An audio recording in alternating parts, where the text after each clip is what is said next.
پروردگار عالم فرماتا ہے کہ جس دن مال اور اولاد کوئی کام نہ آئے گا مگر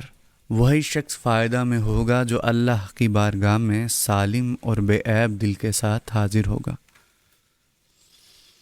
قیامت کا وہ پرہول منظر جہاں وحشت اور خوف کا عالم ہوگا، جہاں انسان اپنے بھائی بہن ماں باپ بیوی بچے یعنی ہر رشتے سے منہ چھپائے گا، جہاں نہ تو مال کام آئے گا اور نہ ہی اولاد۔ ایسے ماحول میں بس وہی انسان کامیاب ہے جو پروردگار کی بارگاہ عظیم میں قلب سلیم کے ساتھ حاضر ہوگا۔ یعنی انسان کی نجات اس بات پر موقوف ہے کہ وہ اپنے پروردگار سے کس قلب کے ساتھ ملاقات کرتا ہے۔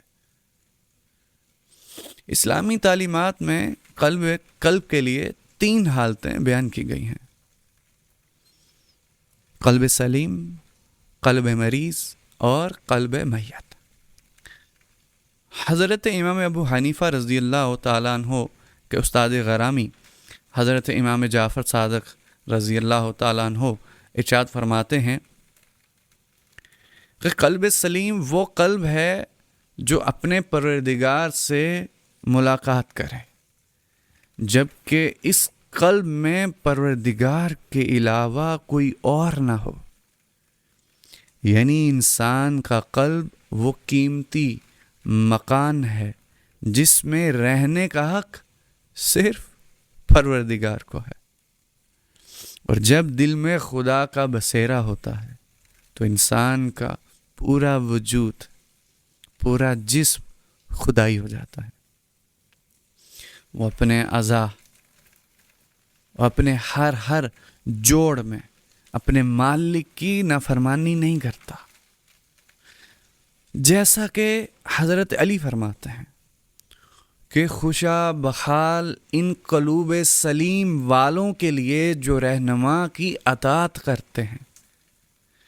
اور ہلاک ہونے والے لوگوں سے پرہیز کرتے ہیں، ہدایت کی طرف سبقت کرتے ہیں اس سے پہلے کہ اس کے دروازے بند ہو جائیں اور اس کے اسباب منقطع ہو جائیں، توبہ کا دروازہ کھول لیتے ہیں اور گناہوں کے داغوں کو دھو ڈالتے ہیں۔ یہی وہ لوگ ہیں جنہیں سیدھے راستے پر کھڑا کر دیا گیا ہے اور انہیں واضح راستے کی ہدایت مل گئی ہے۔